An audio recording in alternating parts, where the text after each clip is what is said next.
13 November 2020ના રોજ અંકલેશ્વર જીઆઈડીસીમાં રહેતા Madhuben Damor GIDC ડેપોમાંથી બસમાં ચઢી રહ્યા હતા. તે દરમિયાન તેમના પાસે રહેલા પર્સમાંથી સોનાના દાગીના કિંમત ₹1.63 લાખની ચોરી થઈ જવા પામી હતી, જે અંગે અંકલેશ્વર શહેર પોલીસ મથકે ગુનો દાખલ થયો હતો. આ ગુનામાં પોલીસે મહિલા ચોરની ઓળખ કરી હતી. Ankleshwar B division PI VK Bhutiya દ્વારા પોલીસ મથક વિસ્તારમાં વોન્ટેડ ઇસમોને ઝડપી પાડવા માટે કવાયત શરૂ કરી માહિતી એકત્ર કરી હતી.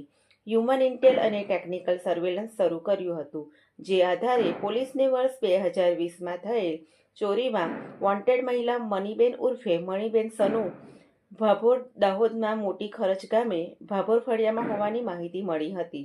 જે માહિતીને આધારે એક ટીમને દાહોદ મોકલી મહિલા ચોરને ઝડપી પાડી અંકલેશ્વર લઈ આવી વિધિવત તેની ધરપકડ કરી હતી અને ચોરીના 1.63 લાખના સોનાના ઘરેણાં રિકવર કરવા માટે રિમાન્ડની તજવીજ શરૂ કરી હતી.